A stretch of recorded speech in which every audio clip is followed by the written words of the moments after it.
Oh, the promise and the oath you swore have been painted red over my door. Welcome to the Apocalyptic Gospel Podcast, where we explore the gospel that Jesus' earliest disciples heard and what the last several decades of historical studies have clarified about this first century Jewish message.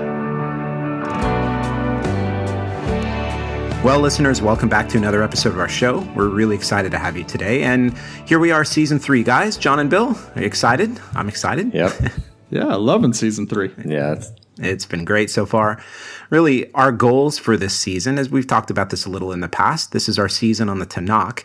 And again, as you probably have noticed, we've returned to teaching. We've had one interview of a scholar thus far, but we've returned to teaching a lot like Season 1. And the goal is really not to give you a bunch of conceptual information about the Tanakh, but to really help you connect the themes and the ideas from the Tanakh in the way that Jews did in the Second Temple period. Really, this is what, as we've talked about, undergirded their apocalyptic hermeneutic.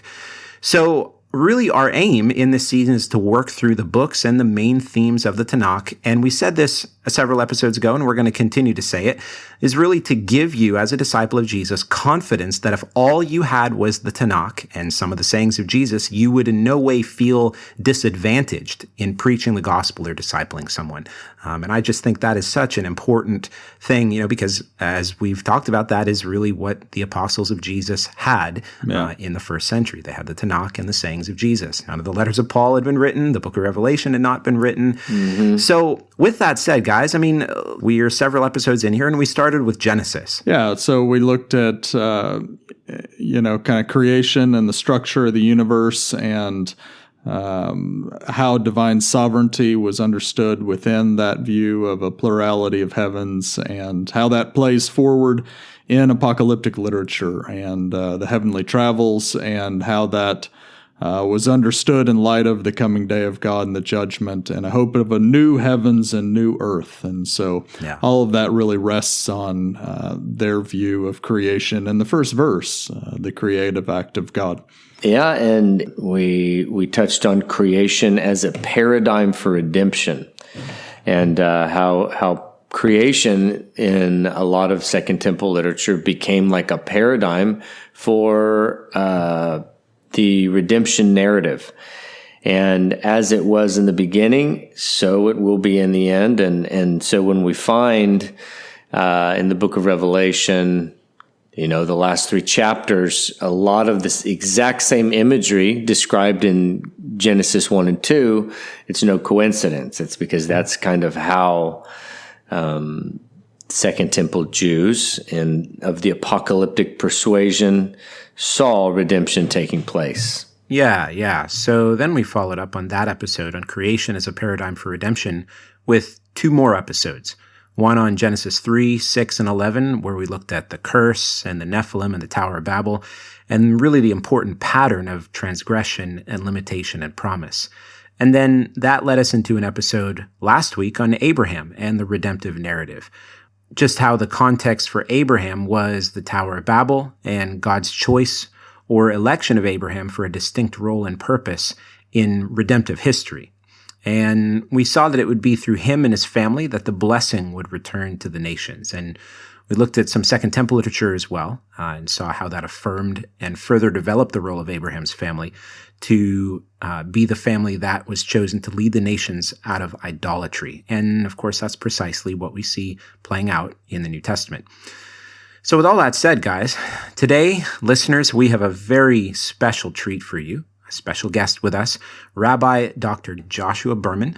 Joshua Berman is a professor of the Tanakh at Bar-Ilan University in Israel, and he's a native of New York City, and he's a graduate of Princeton University, and he's the author of 2 academic books on the Torah, specifically Created Equal, how the Bible broke with ancient political thought, and Inconsistency in the Torah, Ancient Literary Convention, and the Limits of Source Criticism.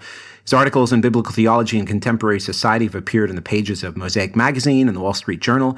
Rabbi Dr. Berman has served as a member of the International Advisory Board for the Museum of the Bible in Washington, D.C., and his most recent book on addressing biblical criticism with an orthodox Jewish thought is Ani Ma'amin, Biblical Criticism, Historical Truth, and the 13 Principles of Faith. Well, Rabbi Berman, it's great to have you. Welcome to the show.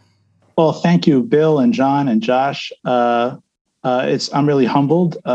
We have a line in the Mishnah, in our rabbinic writings, in the Ethics of the Fathers, that says, "Who is wise? He who learns from every man." And the fact that you should reach out to a rabbi living in Israel to learn about what Scripture might say to Christians in the United States is not something that is immediately an obvious move. So I'm very humbled. I also want to say that how much I've enjoyed our kind of backstage banter prior to coming on the recording. That when I asked Bill, "So Bill, what do you do?" And he said, "Well, I raised 7 kids." How many of us, when asked, "What do you do?" would answer first something about the raising of our children. Right. So I've already gotten a huge lesson from this that I'm going to have to ponder for a long time. Oh, I love that. It's a real pleasure to be here. Yeah, well, it is definitely a pleasure to have you.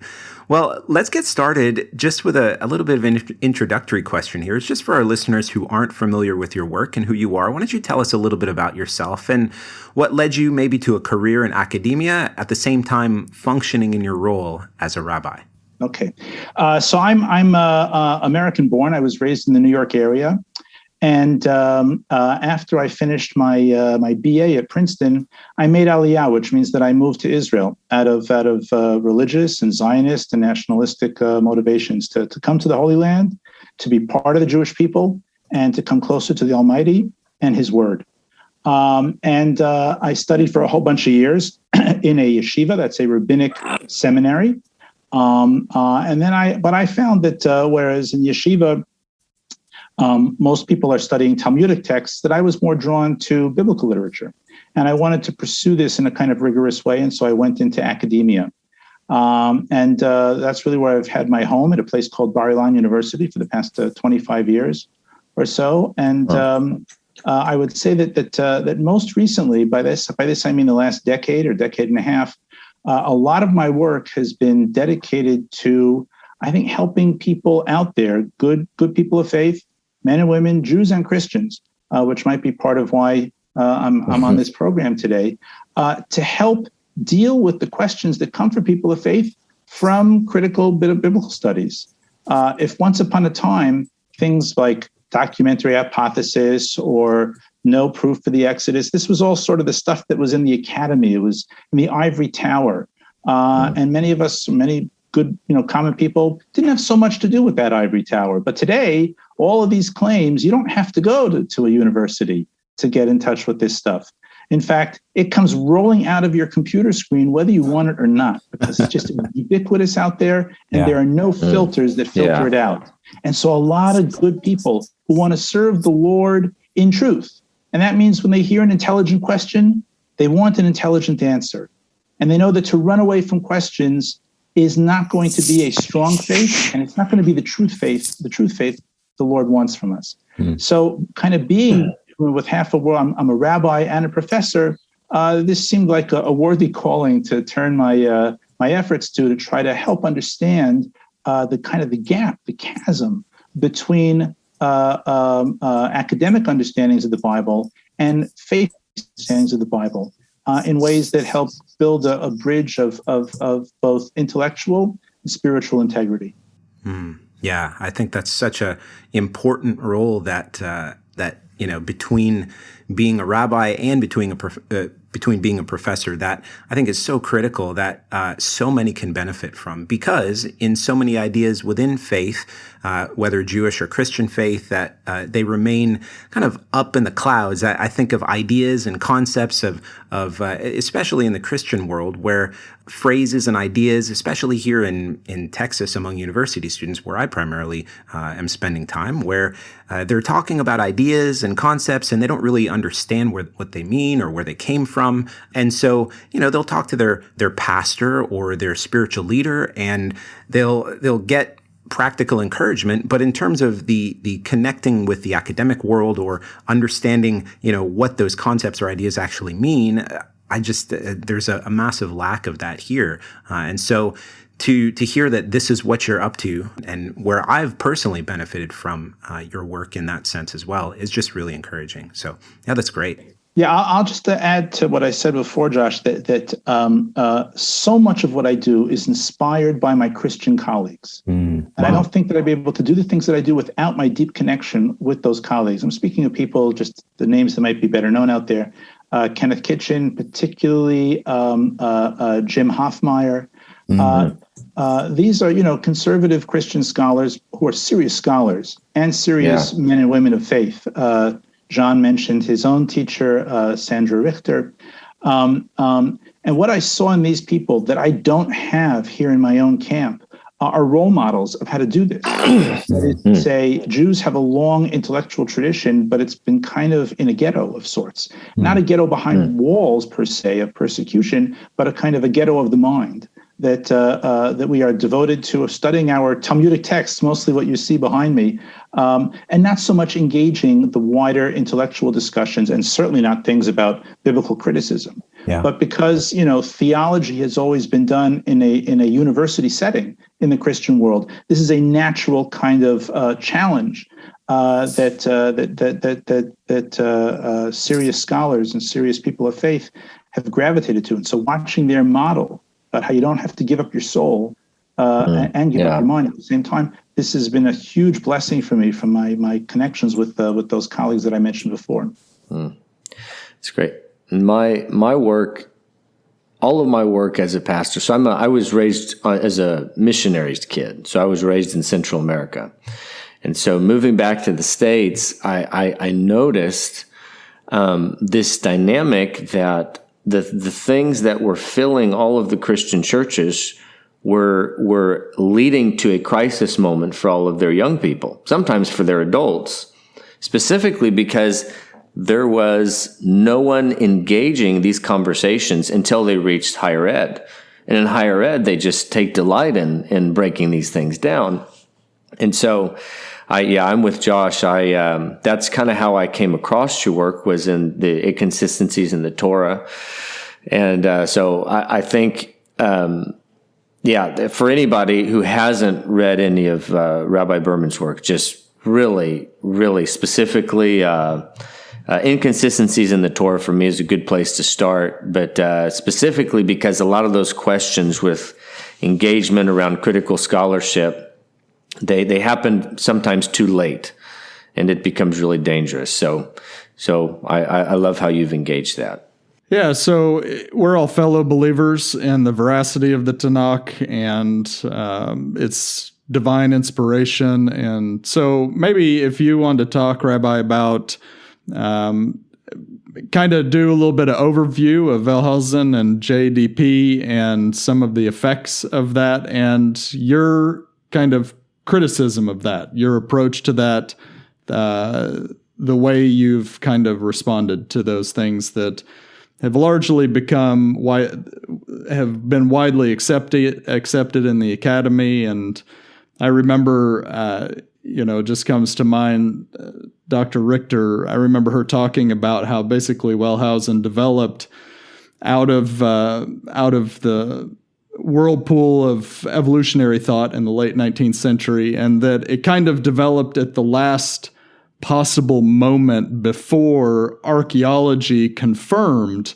the veracity of the Tanakh and the historical dynamics. But the cat was already out of the bag and it was too late, and it's just kind of continued to spread for the last century. And so I don't know if you could kind of give an introduction to it and your thoughts on it and your approach. Sure. Okay. So when we use the phrase the documentary hypothesis, what we're referring to is, it really starts with this, that when you read the Torah, the Pentateuch, when you read it carefully, what you see is that a lot of stories kind of seem doubled. Obviously, famously, creation. There's both chapter 1, Genesis 1, Genesis 2 tells stories of creation. You see a bunch of things like very similar stories that happen twice, like that Jacob is named Israel twice. Or that the place Beersheba is named twice, or wholesale differences and contradictions, that the narratives that are recalled in Deuteronomy that originate in Exodus and Numbers are told so differently that they are riddled with things that just doesn't add up. They don't jive well. And then we get to the laws, and we find that laws are repeated in several places in the Torah and the Pentateuch, and the iterations of the laws are not the same. So all of these things, which scholars identified as fissures, cracks, if you will, suggested that to them that the Torah does not cohere, that it's incoherent as a whole, and therefore it must come from different hands, different times. In the 19th century, this already was determined in the 17th century by Benedict Spinoza, and actually by Muslim theologians 6 centuries earlier. That's kind of an unknown chapter of all this that I'm working on now. In the 19th century, Wellhausen and his immediate precursors took it one step further. What they were really interested in was understanding the history of Israel's religious development. The 19th century in Germany is addicted to history. That is, everything must be shown to be, I don't know if so much evolution is the key word here, as much as historical development, how one thing leads to another, one thing builds from another. Right. And what Wellhausen set out to do was to demonstrate the history of Israel's religious thought within the Pentateuch itself. And what he tried to do was, based on these fissures, cracks, repetitions, discrepancies, was to kind of separate out 4 strands, just coincidentally matching 4 gospels. There are some that wonder whether that's a coincidence or not. And to say, well, what we really have here are 4 different accounts of Israel's history from creation until the wilderness trek of 40 years, and that they represent different stages of Israel's development. It's a very elegant and alluring type of narrative, because it shows how just everything fits. You know, you hear and you go, wow, one thing after another. But the devil is in the details, and a lot of it doesn't work out. The original sin, okay, of this type of endeavor, if I may use from Christian vocabulary, is this. On the one hand, Bible scholars, Wellhausen, and down to this very day, in the 21st century, Bible scholars to a one will all agree that the Bible, New Testament, Old Testament, is a product of the ancient world, and was written by people living in the ancient world, and therefore must be understood in that context. Every academic scholar worth his salt or her salt will sign on to that. However, they immediately contradict themselves, because when a modern scholar says, well, I don't know about this Noah flood business, because it says, when you can't read it straight, because Noah gets on the ark like 4 times. It seems to be going back, looping back. And modern scholars say, well, we wouldn't write that way. So if we wouldn't write that way, then then nobody ever in the history of humanity, in any other culture, at any other time, would write that way. There's a kind of, I would say, colonialism of the mind, that what we take today as obvious must have been obvious to everybody back then. Now, it's immediately clear to all of us that especially in areas of aesthetics, whether it's clothes, whether it's fine art, whether it's music, whether it's literature, these things are culturally dependent and change all the time. They actually change even in our own lifetimes. So to say, well, this doesn't look to me like it holds together, like it coheres, it's faulty to take that immediately as an indictment of the way things might have been written back then. What modern scholars, when they are doing that, what they're really doing is saying, we are all descendants of Aristotle, whether we knew it or not, whether we've ever read Aristotle's Poetics or not. That is what the Western world has taken as truth from Sinai, to use a Jewish idiom. Okay, but it is now demonstrable, and this is the book that some of you mentioned of mine. Its fundamental departure point is that we can look at ancient writings where we know for certain that they were authorized and written and composed by a single agent, and where many of these fissures, repetitions, discrepancies are widespread throughout. And it's not because there are multiple hands or because it's poor and faulty writing. What we need to do is, with humility, is to say, oh, I guess there were different literary conventions in existence at the time, and we need to recover those. We need to recover those, friends, to be good scholars, and we need to recover those to be good readers of Scripture, no less. Yeah, absolutely. Excellent. Yeah, that's so good. So if just to talk about the New Testament for a second, if you have different accounts of where is it that Jesus gave the Sermon on the Mount, okay, then the answer is not to say, oh, well, if there's two different reportings of that, I guess he gave it twice. I mean, I guess that's theoretically possible, but that's kind of going like, well, I guess that's not going to come out on the audio. That's really stretching it. What we really need to do is to understand, what is the literary environment in which these things are being written. Right. My friend Michael Lincona, I think is his name. Does that name anything to anybody? Yeah, Mike Lincona. Yeah. Sure. Mike So Lincona, Right. So he's a very, he's a fiery guy, and he's a really good scholar, and he has a whole book about this, about the different tellings of the life of Jesus in the Gospels, and all the places, where they don't seem to hold together, and writing was like at that time to understand what is going on here, because contradiction is not the right word. It's just not right. Yeah. Excellent. No, that's so great. And like I said, several of us were introduced to your work through inconsistencies in the Torah, tackling some of these themes. And so, really, really appreciate that. So given that, and we're in agreement in terms of how the contradictions within the way that Wellhausen's or some of his disciples would frame the reception of the Torah. So given that, what would you say in light of the fact that it's very reasonable to see the hand of Moses being the author of the Torah and a divine hand being involved in the writing of the Torah? What, in your mind, as a rabbi or as an academic as well, would be a synopsis for the purpose of the Torah? Mm-hmm. Mm-hmm. Right. Okay. So this is more on the question of on the level of theology.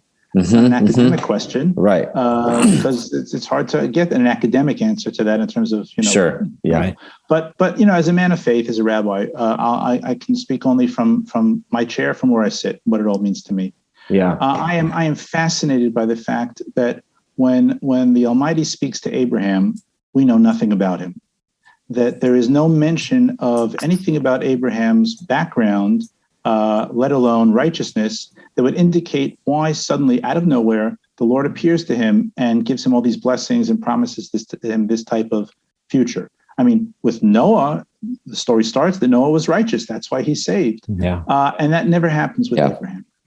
In fact, when we read Joshua 24, there we get a little note by the author of Joshua 24 that really back there in Mesopotamia, Terach, Abraham's father, and his three sons were all idol worshippers, and that from out of nowhere God spoke to Abraham and chose him. In other words, he was really just like everybody else. Yeah. And so I cannot ascribe to any type of theology that says, well, somehow we're just better than everybody else. I don't buy that whatsoever. Yeah. And I think what's happening here, what the lesson that we're meant to derive from this, seemingly random choice of Abraham and his descendants to enter into a covenant with God is because there are many aspects of human development that only develop best within the framework of community. Let me explain. Let me use the contemporary situation in America, okay, to help bring this out. Obviously, each of us has our own connection with the Almighty, and we work on ourselves as individuals, and that's very important. But when you have an entire environment, when we come to church or to synagogue, and we're with other people who are like-minded, then we draw strength from that. And it's irreplaceable. I think we've all felt that keenly in this past year and a half of COVID-19. What it meant to us spiritually to be deprived community. And what's true, I think, for men and women of faith in terms of their own local church communities, let's say, is also true on a national level as well. You can create a national culture that nourishes you. This is one of the things that drew me to come live in the state of Israel with the Jewish people. Not everybody here is religious. Not everybody here, maybe 20, 25% of Israeli Jews are fully practicing. But nonetheless, there's, something really beautiful. Let's say just Friday nights in Israel, everybody is with family over the dinner table, the Friday night dinner table. That is just part of the culture here. That's just a really beautiful thing. It's very, and it comes from having, the entire tradition and culture of the books behind me, informing Jews of all stripes. Everyone knows, well, the Sabbath is different. People will observe it in different ways, but it is family time, and it sets a high emphasis on the importance of family. So that I think that what the Torah is doing is saying, listen, following the first 11 chapters of Genesis, where things kept falling apart one after another, starting with the fall, moving to the flood, moving to Tower of Babel, that what God decides, at least in the way in which the narrative is presented to us in our received text, is, okay, I haven't been able to refine mankind the way I'd hoped. So we're going to try something new now. We're going to create a community. And we're going to create a whole bunch of laws that bind and bound that community and to a great degree set them apart. The Sabbath laws set me apart. The dietary laws set me apart. Marriage laws set us apart. And the idea here will be to create a large culture in a small land, because the land of Israel is a small land. Israel is the size of the state of New Jersey. Okay, gets a lot of headlines, okay, but it's really small, really small. Yeah. And even today, almost all Jews in Israel live within a 2-hour drive of one another. Okay, it's that small. Wow. And so I think this is what the Torah is about. It's an attempt to create a community, not because Abraham was great, not because the Jews are great, but he had to do somebody. Why he chose Abraham, maybe his potential, I don't know. But that's what I see as the purpose of the covenant that we have in the Torah. Let's see if we can create a culture that lives up to high ideals by reinforcing one another and by separating them to some degree from all the other stuff that's going on around. That's good. I also I've also appreciated some of the work of Christine Hayes and some of the stuff she's done on particularity in the Torah and basically presenting that the purpose seems to have been in some of the laws. She's going to argue, because a lot of people try to find a lot of rationale in the laws. And she says, some of them, you just can't really find anything except for God really wanted them to be different. God really wanted them to stick out. And it was that communal dynamic of they'd be able to relate to one another as being a holy people. And so... Let me just add that I think when you take the Bible as a whole, the Old Testament as a whole, what comes out is just really what it's about is about how Israel is failing in that calling. That's what most of the book is about. Not living up to it. So rather than being, a kind of a celebration of, of some special status, it's mostly, you have what you're supposed to be doing. And if you're not doing it, well, then the deal is off. Yeah. That's a good point. Rather like looking forward in the Tanakh, kind of what the reason kind of we're starting here, apart from the fact that you have to begin with the Torah, is that we're gonna kind of view going forward that both in the Tanakh, and we would argue beyond the Tanakh, both in the New Testament and even theologically into history, that the covenant really becomes a theology of history and how you understand what God is doing in the world. And so Christian tradition, even in tradition that is what we would call supersessionist, and that they've kind of, in their own minds, they've replaced the role or God's. They've become themselves God's agents of blessing and redemption for the world. But they're all heirs of certain thoughts that were, number one, they were floating around in Second Temple Jewish world. Some of them were later emphasized by the rabbis, things like the resurrection from the dead, the judgment, and things like that.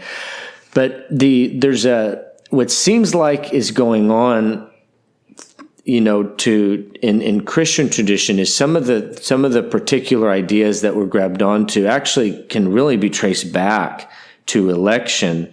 And like, for example, one of the things we'll do in the podcast is tracing it through, like, in my mind, Genesis 12, there's a direct line between Genesis 12 and Isaiah 2 or Micah 4, when the nations flow up to Zion to learn the Torah. And this is Genesis 17, this being kind of the culmination of the expression of the nations being blessed by the election of Israel. And again, notwithstanding the various, the Tanakh really is kind of a history of, the failings of Israel, but at the same time, it's kind of a celebration of God saying, no, this way is the way we're going to do it. We're not going to do it another way. And that's kind of the history of the prophets going, nope, he's not done with you, but there's going to be some discipline here because God insists that this is the way it's going to go down. Let me take another stab at the initial question about the purpose of the Torah. This doesn't negate what I said before, but I think that, as the rabbi said, there are 70 faces to the Torah. Like a cube has 6 faces, the Torah has 70. Yeah. So I think another one, I actually have another book, also by Oxford, Created Equal, How the Bible Broke with Ancient Political Thought.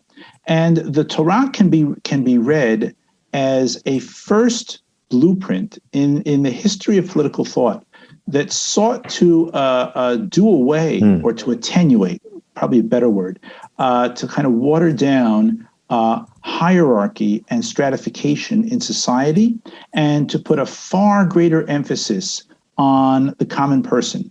I think this can be seen across the Torah's view of political office, in terms of its view of the economy and its prescriptions for what to do in different situations.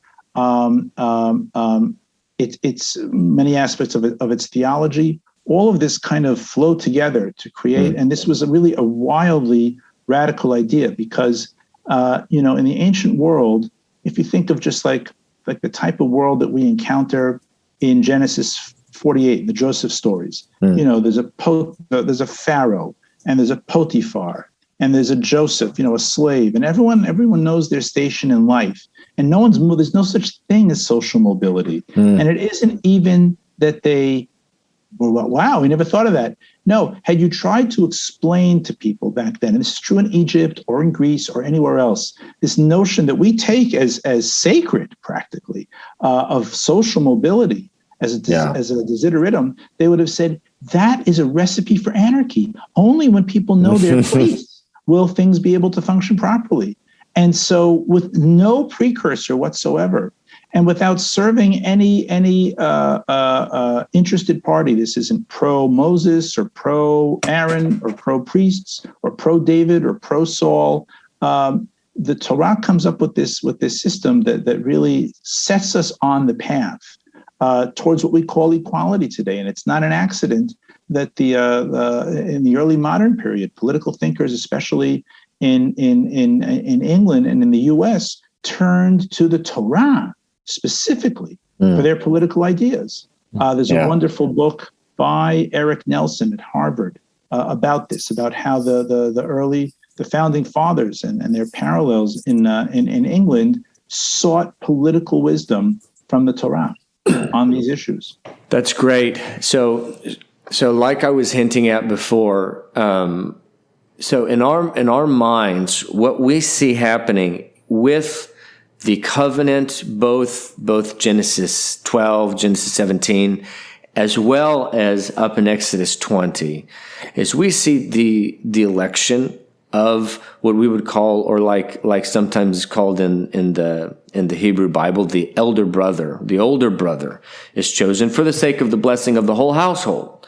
And we would see, like Isaiah 2, on like a trajectory of what the world to come would be like when things are finally functioning as they should in their fullness, and the nations are actually learning, and the light to the Gentiles is really taking place as the Lord intended. So what are your thoughts on that kind of being a trajectory of the election of Israel? Well, as I said at the outset, I was stirred to make Aliyah, to come and live in the land of Israel, to be part of what I consider to be the unfolding of history, and to some degree a fulfillment of the words of the prophets, that the land will flourish and the people will return. It's a partial fulfillment. We're a very long way, even in Jewish terms, we're a very long way from its full fulfillment. And so, the terms that you're speaking of, Bill, are very natural for me. If in fact, I mean, the truth is, as a Jew, the things that I see going on around about concerning the high status that Jews have today relative to the previous 2,000 years of our history. Yes, there's anti-Semitism here and there. Yes, that's a big problem. But together with that, there's also been enormous blessing. I think that Jews have achieved. We've now had observant Jews in very high office in both major parties in the United States, and I see that the world seems to be enchanted with Israel in some ways, or at least curious about Israel. And this just seems to me to be kind of prophetic. There's no guarantee here. There are never guarantees. Right. We could muck it up again, Sure. That's my feeling. I think, I hope I can say this. I know that I'm well aware that within the Christian world, there's kind of two views about how to view this whole thing of election and the covenant with Israel.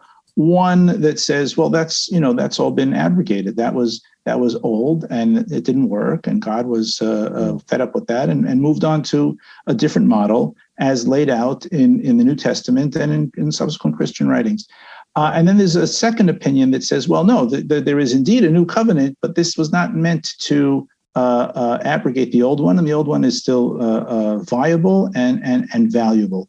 I think that we all need to take some stock of history. The fact that Jews have returned to their land and the state of Israel does flourish after 2,000 years of diaspora fits well with the narrative, Bill, that you're espousing here. Again, there's no free passes, and I would say the opposite, that Israel has to be held to the highest standard. That's the whole idea, right? That's exactly what I'm saying. Realistically, there's no place is utopia.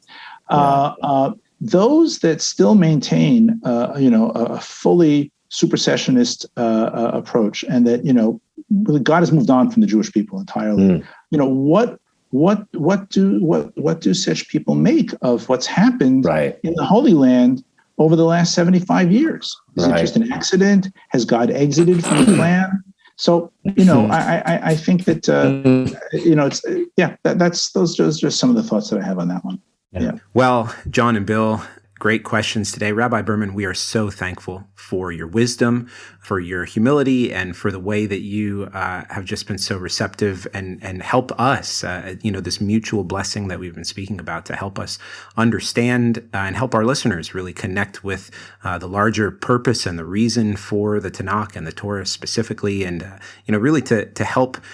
Most of our listeners, again, we mentioned, are evangelicals, and so for them to really begin to engage the Torah in a much more, not only historically responsible way, but the way that perhaps they've never thought about it before, and from the perspective of to whom the Torah and the entire Tanakh was originally given, to the Jewish people. So, we really, really are grateful and appreciate your time today, Dr. Berman. Thank you. Well, This may be the end of a podcast. Let it be the beginning of a conversation. Agreed. And I just like to add the little conversation about where we see the world headed in terms of the covenant, and you use the term partial fulfillment in the land of Israel, and I'd say I'd also see this as a partial fulfillment, and we definitely see the honor of having you on as a little bit of a partial fulfillment of a light to the nations, and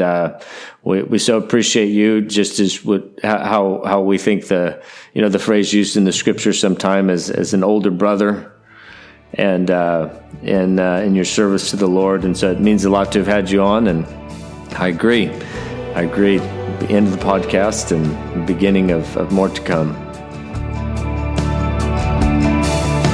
Thanks for listening to the Apocalyptic Gospel Podcast. For more, visit us on our website at apocalypticgospel.com and follow us on Twitter at Apocalyptic Gospel.